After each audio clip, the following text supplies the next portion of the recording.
दोस्तों आज हम पढ़ने वाले क्लास 12 की एक इमोशनल स्टोरी जिसका नाम है संवदिया।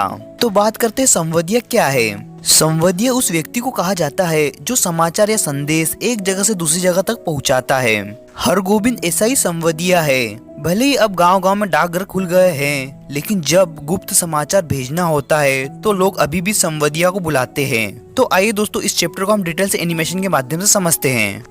गांव की बड़ी हवेली में रहने वाली बड़ी बहुरानी ने अपने मायके समाचार भेजने के लिए हरगोविंद को बुलाया। यह हवेली कभी खुशियों से भरी रहती थी, लेकिन अब सब कुछ बिखर चुका है और वहां पहले जैसी रौनक नहीं रही। बड़ी बहुरानी के पति के मरने के बाद पति के तीनों छोटे भाइयों ने आपस में झगड़ा किया और सारा धन और संपत्ति बांट ली। इसके बाद वे गांव छोड़कर शहर चले गए। अब गांव में सिर्फ बड़ी बहुरानी रह गई। उसकी हालत बहुत खराब हो गई, यहाँ तक कि उसे भूखा तक रहना पड़ा। पेट भरने के लिए उसे बथुआ साग खाकर गुजारा करना पड़ रहा था। गांव की मोदी आइन बुढ़िया दुकानदारिन अपने उधार के पैसे लेने आई और गुस्से में उसे भला बुरा कहकर चली गई। इसके बाद बड़ी बहुरानी ने हरगोविंद से अपनी दुख भरी कहानी कही और उसे अपने मायके संदेश देने के लिए कहा।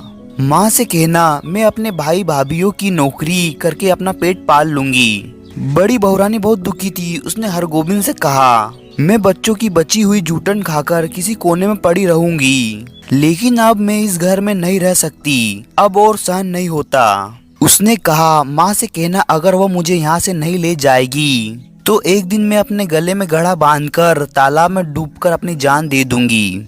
वह रोती हुई बोली, मैं कब तक बंधुआ साग खाकर जिंदा रहूं, किसके लिए जीऊं। बड़ी बहुरानी के ये दुख भरे शब्द सुनकर हरगोविंद अंदर तक हिल गया।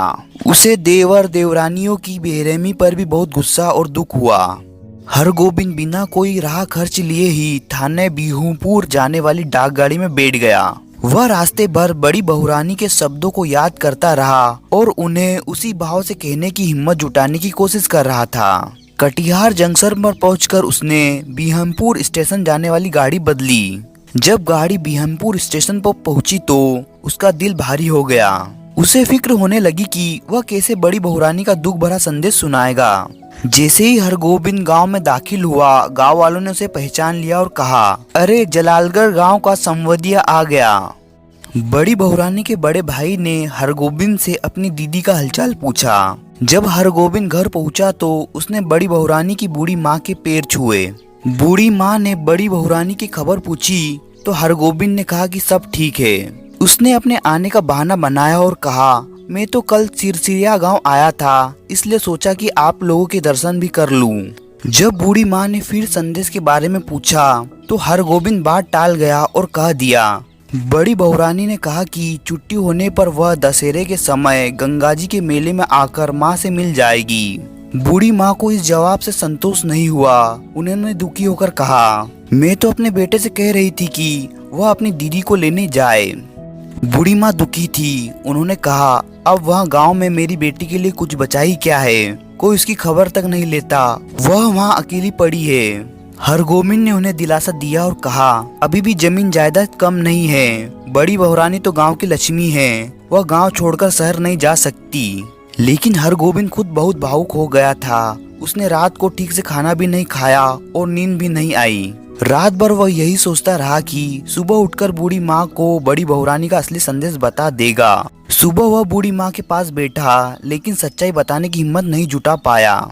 जब उसने वापस लौटने की बात कही तो बूढ़ी माँ ने उदास होकर बोली, अगर इतनी जल्दी थी तो आई क्यों? मैंने सोचा था कि बेटी के लिए दही चूड़ा भेजूं, लेकिन आज दही नहीं हो पाया। बस थोड़ा बासमती चूड़ा है, वह ले जाओ। हरगोविंद उसे लेकर स्टेशन पर पहुंच गया। उसके पास बस इतने ही पैसे थे कि वह कटिहार तक जा सके। कटिहार से उसका गांव 20 कोस लगभग 40 किलोमीटर दूर था, इसलिए उसने पैदल चलने का फैसला किया। वह 10 कोस तक लगातार चला, फिर एक कस्बे में पहुंचा जहाँ उसने पानी पीकर अपनी प्यास बुझाई। रास्ते में उसे बड़ी बहुरानी की आंसू भरी आंखें याद आ रही थी। वह सोच रहा था कि वह भूखी प्यासी उसका इंतजार कर रही होगी। हरगोविंद बिना रुके चलता रहा। थकान के कारण वह कई बार गिरा पड़ा, लेकिन आखिरकार गांव पहुंच गया। बड़ी बहुरानी ने उसे देखकर खुशी से कहा, हरगोविंद भाई आ गए, लेकिन ये तुम्हें क्या हुआ? हरगोविंद बहुत थका होने के कारण बिस्तर पर लेट गया। सामने बेटी छाया को छूकर बोला, बड़ी बहुरानी। बड़ी बहुरानी ने उसे दूध दिया, जिससे पीकर उसे होश आया। उसने बड़ी बहुरानी के पैर पकड़ लिए और माफी मांगी, क्योंकि वह उसका संवाद उसके मायके में कह नहीं पाया। उसने बड़ी बहुरानी से प्रार्थना की कि वह गांव छोड़कर ना जाए।